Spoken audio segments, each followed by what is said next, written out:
Muy buenos días a todos, a todas.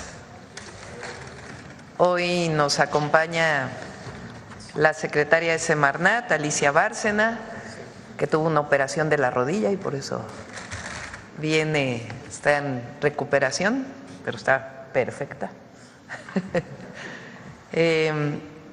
Julio Verdeguer, secretario de Agricultura y Desarrollo Rural, Efraín Morales, director general de Conagua, y acompañan a Efraín Aarón Mastache, que es subdirector general de Infraestructura Hidroagrícola, Felipe Sataraín, subdirector general de Agua Potable, y Jesús Heriberto Montes, gerente de Aguas Superficiales. Hoy vamos a hablar del Plan Nacional Hídrico.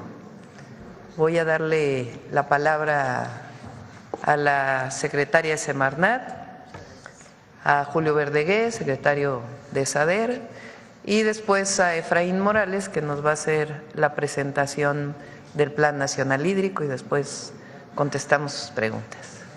Adelante, Alicia. Con mi neumático. Muchas gracias y muy buenos días. Ya me estoy preparando para el maratón, así es de que muy pronto me verán corriendo por las calles. Pero quiero decir, señora presidenta, con su permiso, que creo que lo que se va a presentar hoy, el Plan Nacional Hídrico, es un instrumento indispensable para la gestión sustentable del agua. Y destaco sobre todo la enorme coordinación que hemos tenido entre todos los sectores. Particularmente quiero destacar la Secretaría de Agricultura y Desarrollo Rural y la Conagua, que siendo parte de mi sector, pero hemos trabajado muy de la mano, especialmente con el equipo de Efraín Morales, que seguro les va a presentar ya a detalle el plan. Pero quiero destacar algunos aspectos importantes. Primero, me parece que es un cambio de paradigma respecto al pasado, particularmente porque vamos de los gobiernos neoliberales, donde prevaleció un enfoque extractivista y privatizador del agua. Y en este momento lo que este plan pretende y va a lograr sin duda es privilegiar el agua para el consumo humano frente a usos intensivos con otros fines, la tecnificación, que seguro Julio abordará, la recarga natural de los acuíferos. Es decir, el mundo está viviendo una crisis de agua, la presidenta acaba de estar en el G20 justamente abordando estos problemas y sin duda México se prepara para que la recarga natural de los acuíferos sea una realidad y se logre evitar la extracción o la sobreexplotación de los acuíferos. Y la verdad es que algo muy interesante es poder tener un enfoque de cuenca que permita el ciclo natural del agua, evitando inundaciones, hundimientos y a la vez privilegiando también soluciones basadas en la naturaleza, la reforestación de las cuencas, de las zonas riparias y sobre todo la restauración de los humedales. Los humedales son muy importantes porque permiten filtrar el agua y creo que a eso es a lo que se está optando. Y desde luego algo muy importante es esta tarea que nos ha dado la presidenta a todo el gobierno de sanear 3 grandes ríos, el Lerma Santiago, el Atoyac y el río Tula. Creo que esos 3 proyectos van a ser históricos en este periodo gubernamental y sobre todo porque sin duda se trata de tener una visión integral del agua que nos permita, por un lado, preservar este valioso recurso y por otro lado también hacerlo tanto con la colaboración de muchos sectores. Sin duda estamos hablando del sector privado, del sector social, de los sectores, de los productivos y sobre todo que tengamos una visión de desarrollo desde la sustentabilidad, donde este ahorro de agua, este plan hídrico va a permitir aumentar la productividad también a nivel nacional. Así es de que, y sobre todo, consumo humano, beneficio para la gente. Con su permiso, señora presidenta, buenos días a todas y a todos.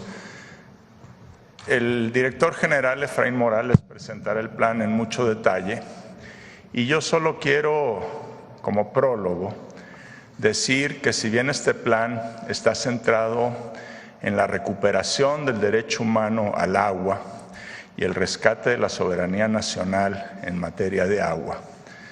Será también un formidable impulso a la producción y a la productividad agrícola del país. Como presentará Efraín, van a ser muchos miles de hectáreas que se van a tecnificar el riego, y eso significa que cada productor, cada productora puede controlar de manera muy precisa cuánta agua llega a cada una de las plantas de su producción. Solo por ese efecto, sin ninguna acción adicional, nuestra estimación es que en esa superficie tecnificada podemos aumentar la productividad en 51%, Presidenta. Entonces esto no solo contribuye al derecho humano al agua, sino que también es una formidable contribución a la soberanía alimentaria de la nación.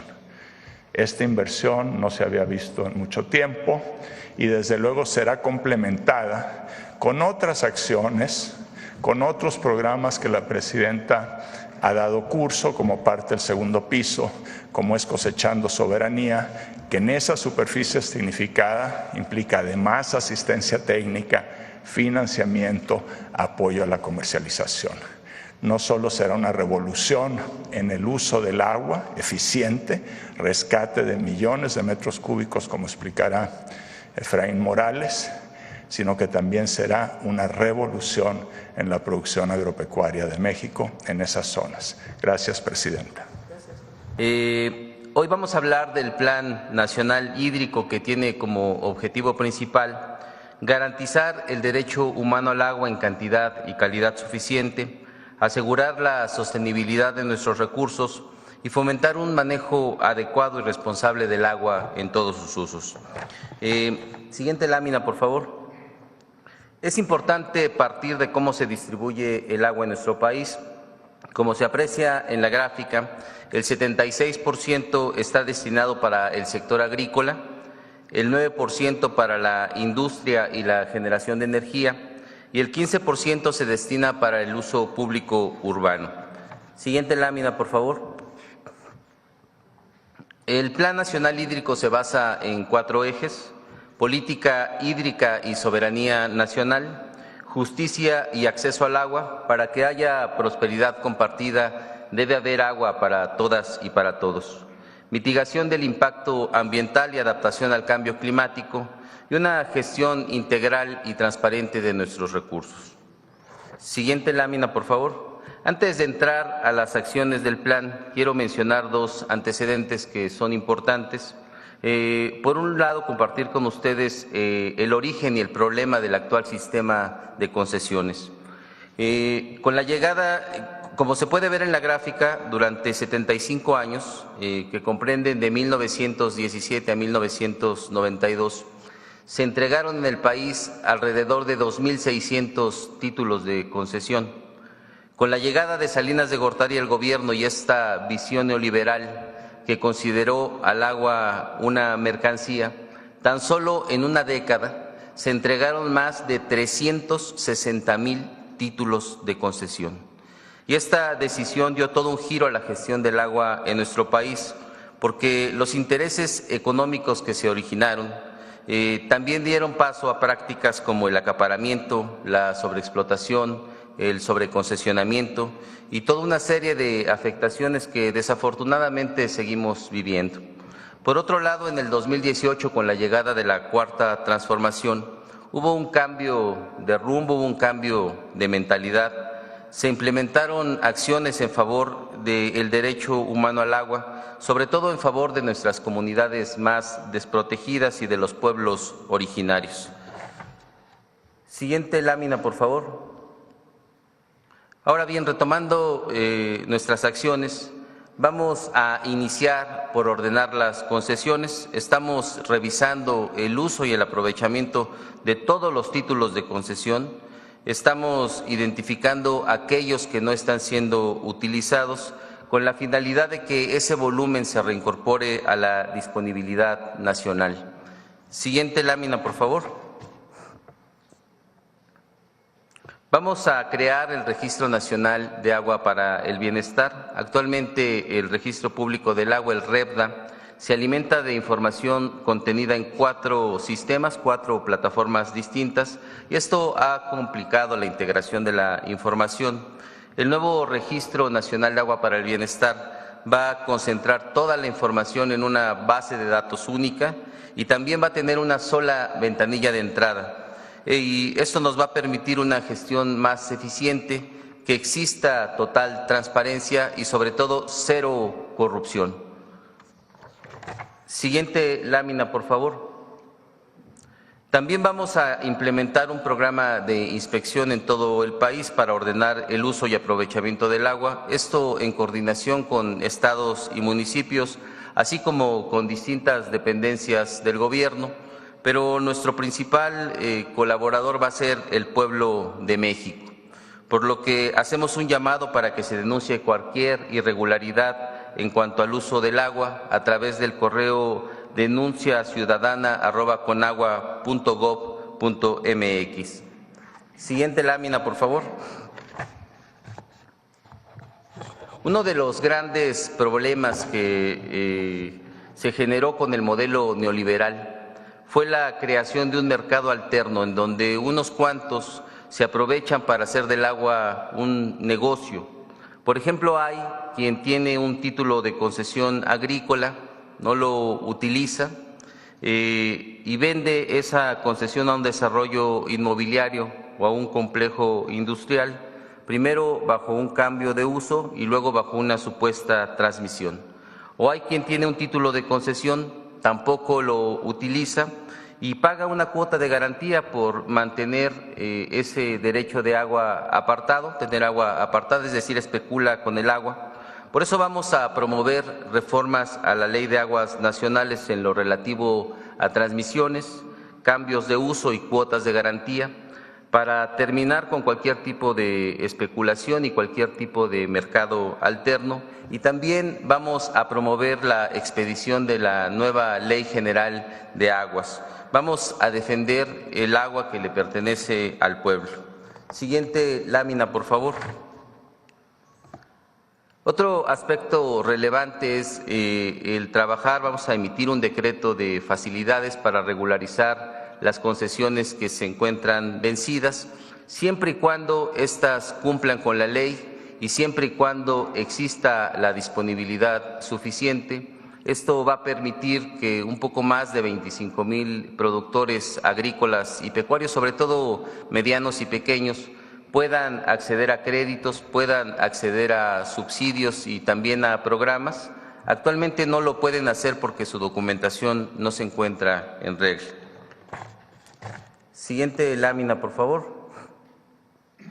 Además de la creación del Registro Nacional de Agua para el Bienestar, vamos a simplificar y digitalizar todos los trámites que se realizan en la Conagua. Es crear una ventanilla única de gestión, crear un expediente digital de cada trámite que se realice, incluyendo concesiones, y reducir de 27 a 19 los trámites, de 19 a 9 los requisitos, y que los tiempos de respuesta sean de entre 15 y un máximo de 60 días. Para este programa estamos trabajando de manera coordinada con la Agencia de Transformación Digital.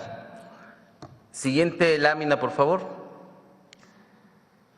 En cuanto al Programa Nacional de Tecnificación, en coordinación con la Secretaría de Agricultura que encabeza el doctor Julio Verdegué, en este segundo piso de la Cuarta Transformación vamos a tecnificar más de 200,000 hectáreas de riego. Se trata de hacer un uso más eficiente del agua en el campo.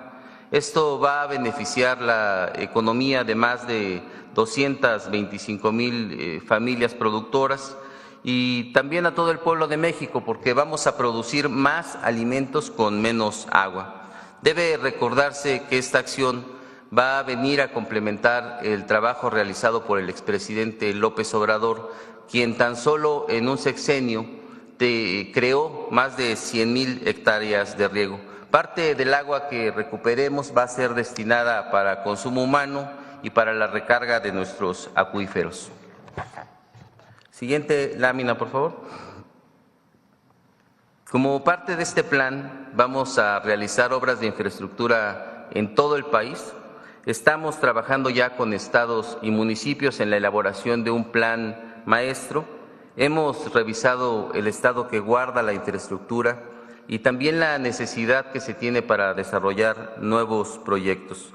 Estos proyectos se van a financiar a través de los programas federalizados ProSanear, ProAgua, ProDER y con inversión estatal y federal directa.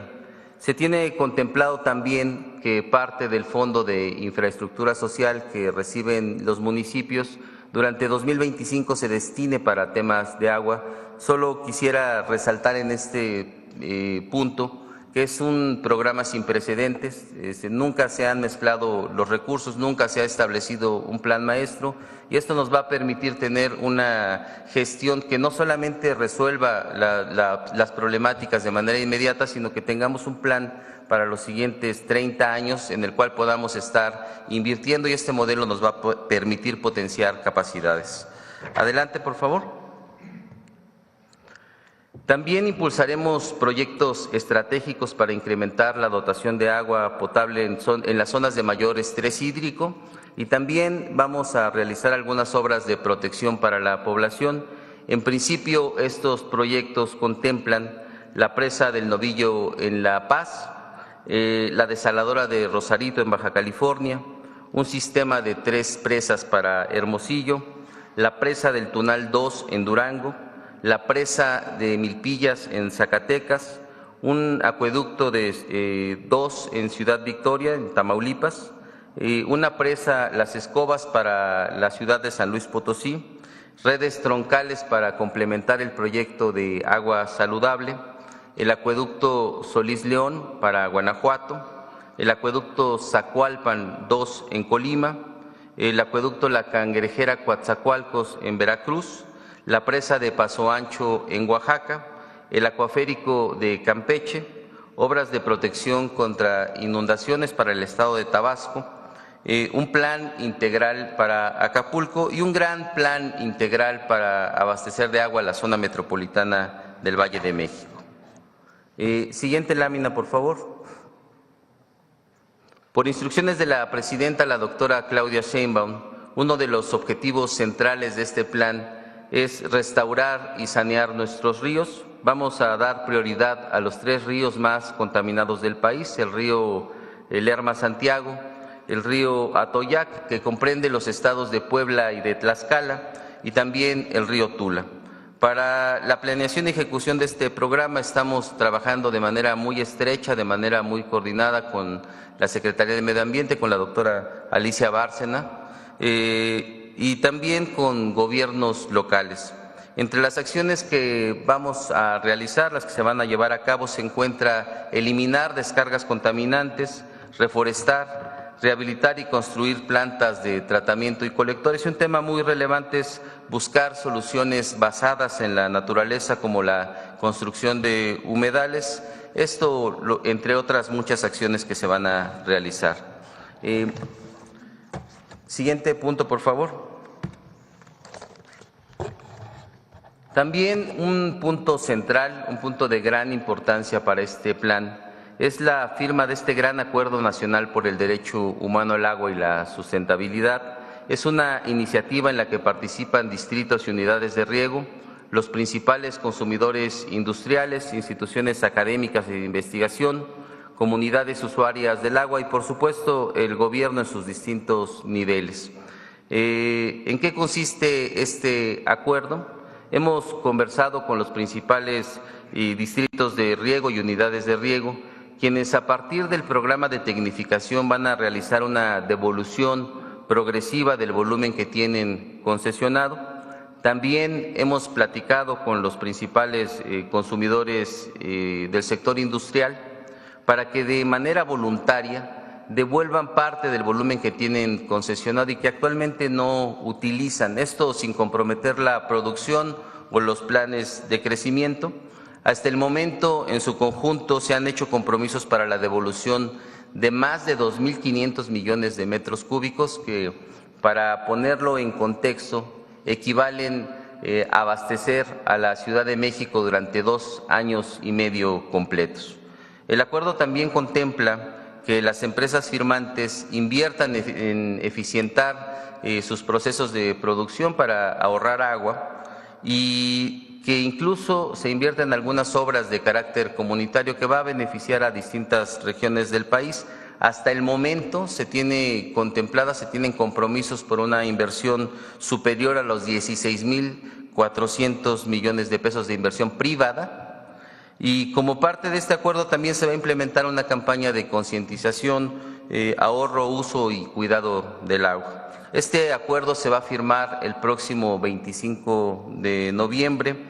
Es importante mencionar que hay un gran ánimo, hay una gran disposición de participar y sobre todo hay mucha conciencia de la relevancia que tiene este acuerdo para el éxito de la gestión hídrica en el país durante los siguientes años.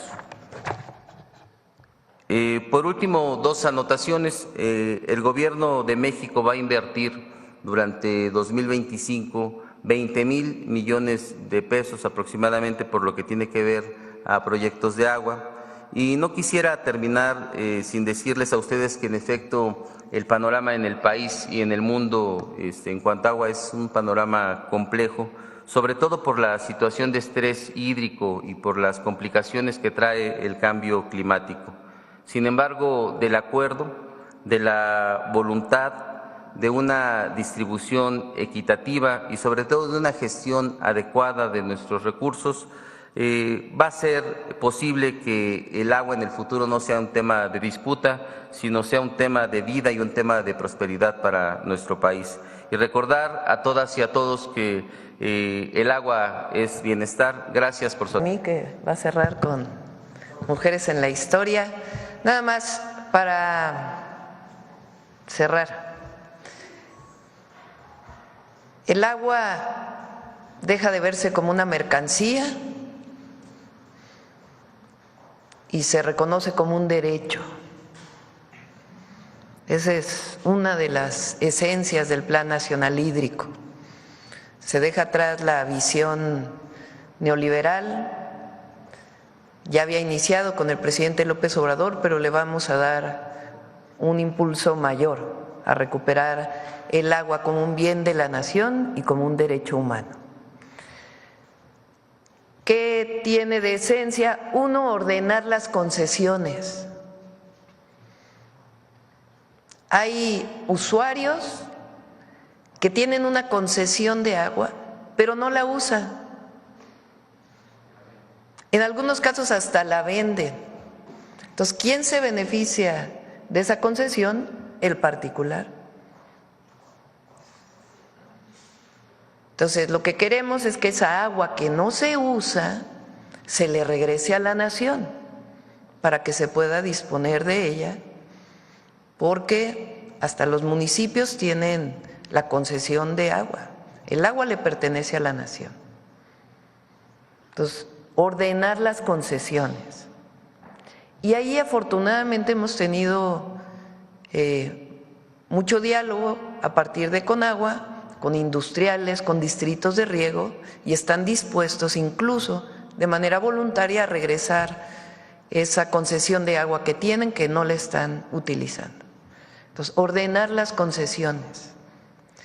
Eso nos va a permitir disminuir la sobreexplotación y poder disponer de agua que hoy está concesionada para otros usos, principalmente para el consumo humano. 2, eficiencia en el riego agrícola, es decir, tecnificar el riego.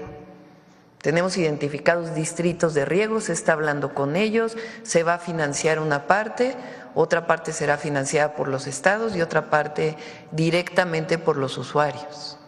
Entonces, la tecnificación del riego nos va a permitir ser más productivos en el campo y tener disponibilidad de agua, esa agua que no se va a usar porque ahora se va a usar más eficiente para disponerla para otros usos. 3, un plan maestro, municipios, estados y Gobierno de México, para que los recursos federales, estatales y locales los pongamos todos a trabajar conjuntamente, para que no cada quien trabaje por su lado.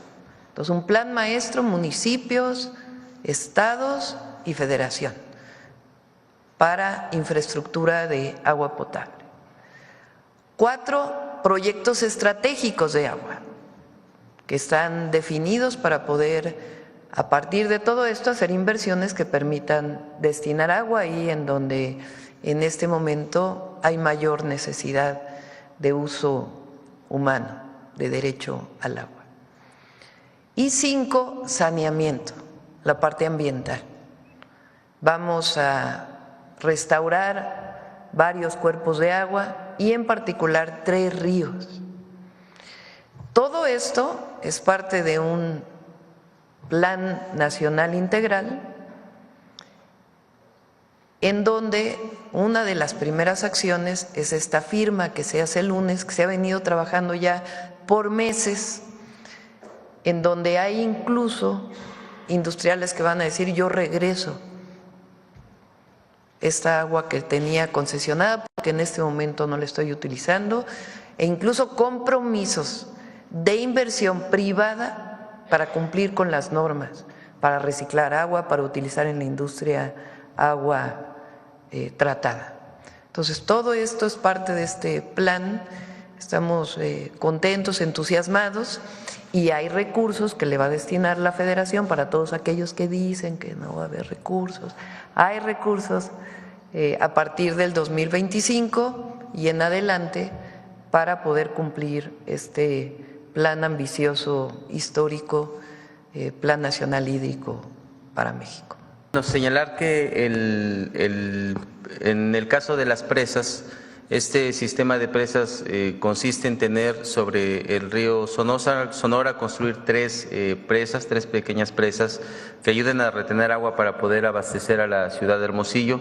Estamos trabajando en el costo final del proyecto, como comentó la presidenta hace un momento, se van a realizar estudios y programas. Es una inversión de alrededor de 7,000 millones para la realización de estas presas y todo lo que se requiere para este espacio, y eso va a determinar. ¿En 3 años? Sí, eso va a determinar el proyecto también los tiempos, pero se va a ejecutar en 3 años aproximadamente. En 3 años, me dice que... Paciencia. Bueno, en el caso del río Sonora Bacanuchi estamos trabajando de parte de la Semarnat en todo un programa de remediación.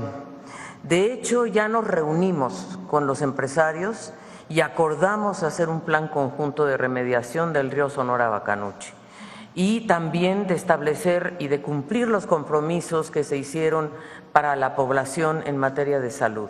Ya estamos en contacto con la Secretaría de Salud, con COFEPRIS para que nos ayude también porque la verdad es que la contaminación del río Sonora sí es cierto que proviene de aquella explosión que hubo en su momento, o ese accidente que hubo en 2014, pero también es verdad que el manto freático, o sea, la parte geológica de Sonora contiene ya de por sí algunos metales pesados. Entonces estamos tratando de ver cómo hacemos la remediación. Sí tenemos un plan para remediar el río Sonora y lo estamos haciendo en conjunto con la empresa principal que actúa por allá. Muchas gracias, secretario. Fondos que da la Conagua y además municipios y Estado invierten en municipios. Por eso los ponemos en 2 vías. Uno que es para todos los municipios y las 32 entidades de la República, que es la coordinación de los distintos recursos con un solo plan, que nos permita, en el caso de Sonora, atender el sur también, pero como proyecto estratégico particularmente, y eso lo hablamos con el gobernador, se priorizó la atención del abastecimiento de agua para Hermosillo. California, en algún momento, en periodos anteriores, era un proyecto, una asociación público-privada que era muy costoso para el Estado. Entonces, la gobernadora nos planteó que su principal proyecto estratégico pues, es dotar de agua a Tijuana y su zona metropolitana. Entonces tomamos la decisión de apoyar la desaladora, tiene que hacerse el impacto ambiental, la revisión, hay un primer estudio, pero tiene que revisarse, porque cuando se desala agua, pues en algún lugar tiene que quedar la sal. Y entonces el mayor impacto de una desaladora pues es dónde queda esa sal. Entonces tiene que hacerse un estudio importante para ver los impactos ambientales y además los costos, no solo de inversión, sino de operación, porque las desaladoras pues tienen su costo de operación también importante. Pero vamos a apoyar, todo ello lo estamos revisando con el Estado y el próximo año iniciamos con la primera parte. Sí, gracias. Es que son 9 y 10. Con su permiso, presidente. Muy buenos días a todas y a todos. Recordemos que ayer se conmemoró el 114 aniversario del inicio de nuestro proceso revolucionario, la primera revolución del siglo XX, la Revolución Mexicana, y como a lo largo de todo el mes de noviembre hemos dedicado a destacar primero aquellas mujeres que fueron precursoras de este movimiento desde el muy temprano 1903, 1904, mujeres como Elisa Acuña, Juana Belén, que escribían ya contra la dictadura porfirista, donde ya luchaban contra este régimen. Posteriormente hablamos de mujeres como las hermanas Carmen y Natalia Cerdán, porque tuvieron acciones incluso previas a este 20 de noviembre de 1910, esta acción armada que se da en esta casa de Santa Clara el 18 de noviembre. Y bueno, ahora que ya nos encontramos con la fecha conmemorativa, pues me gustaría que viéramos la siguiente cápsula que preparó el equipo de SPR sobre las distintas acciones en las que se involucraron las mujeres en el proceso revolucionario. Propagandistas, ideólogas, periodistas, adelitas, soldaderas, combatientes, enfermeras y feministas, todas ellas valientes mujeres mexicanas que desde distintas trincheras y de distintas formas lucharon en la Revolución Mexicana. Las propagandistas. Mujeres que accedieron a la educación y las letras, muchas de ellas maestras, que con una perspectiva crítica sobre la situación del país, se involucraron en actividades opositoras a la dictadura de Porfirio Díaz, como periodistas y propagandistas, participando activamente en los clubes liberales. Al estallar la Revolución Mexicana, se integraron a la lucha trascendiendo sus actividades de propaganda. Algunas profundizaron en el pensamiento político revolucionario, como ideólogas y colaboradoras fundamentales en la elaboración de planes y proyectos para construir un país más justo y libre. Las combatientes. Mujeres de armas tomar, que optaron por empuñar el fusil en los campos de batalla, que enfrentaron dos luchas, una contra la dictadura porfirista y la otra para disputarle a los hombres su derecho a combatir. Obligadas en muchos casos a adoptar actitudes y vestimentas masculinas, desafiaron las normas de género de la época y llegaron, en algunos casos, a dirigir batallones de soldados. Todas ellas mujeres combatientes, anónimas y reconocidas, que decidieron ser protagonistas de la transformación de su país. Las soldaderas. Mujeres que desempeñaron un papel fundamental en el suministro y preparación de alimentos para las tropas, asegurando la supervivencia de los soldados y sus familias.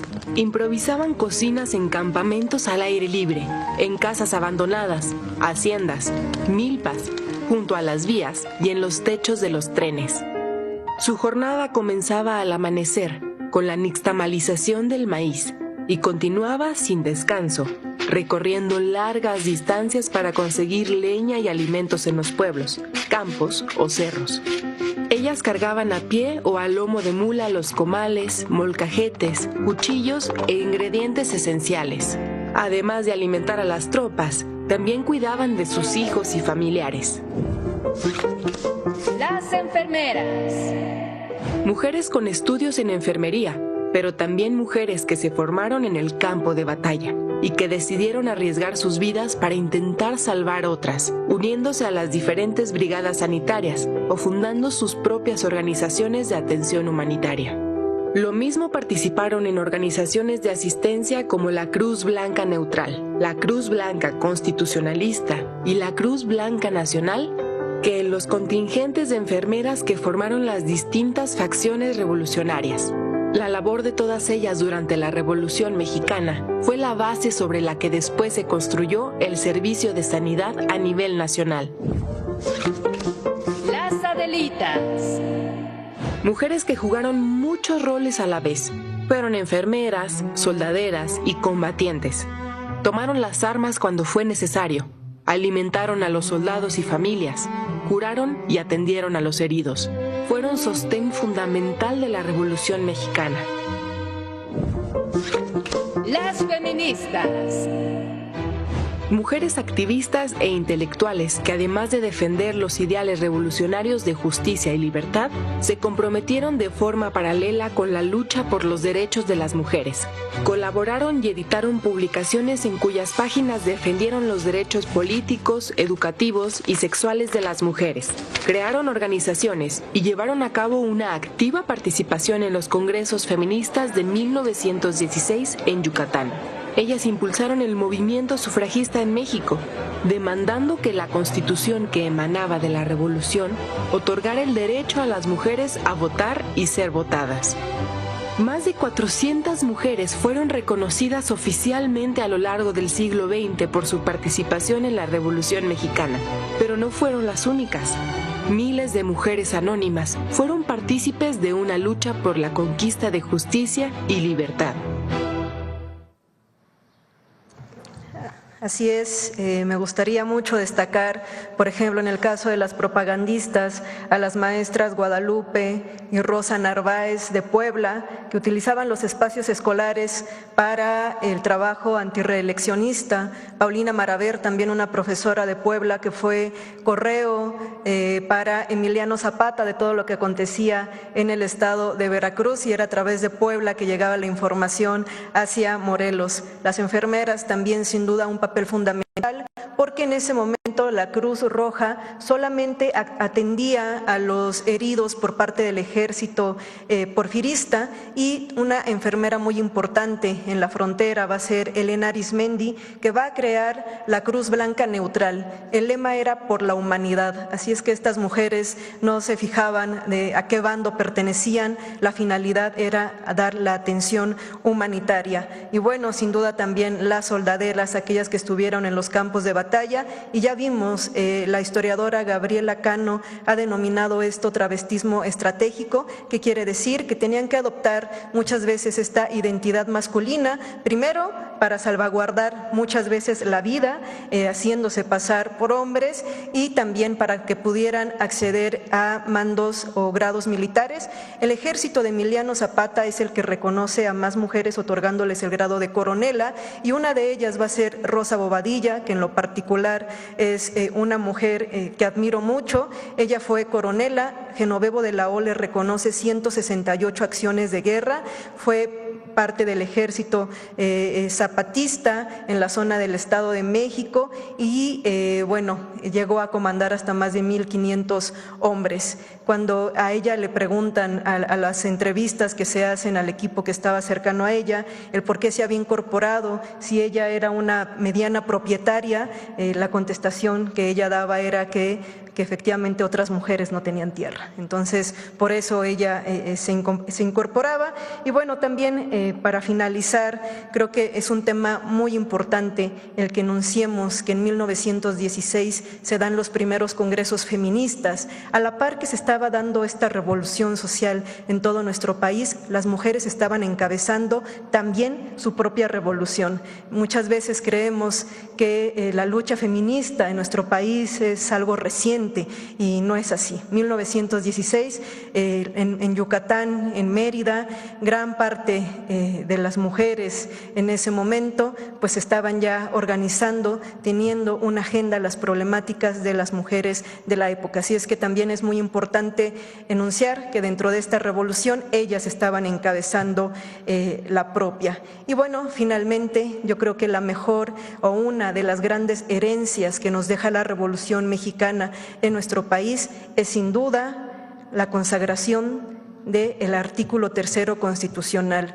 porque como lo ha enfatizado la presidenta en distintas ocasiones, la educación es un derecho y no un privilegio, y este artículo, este derecho a la educación es una de las herencias que nos dejó nuestra Revolución Mexicana. Que tengan excelente día. Es cuanto, presidente. Muchas gracias a todas y a todos. Nos vemos mañana. Pedro Miguel. Gracias.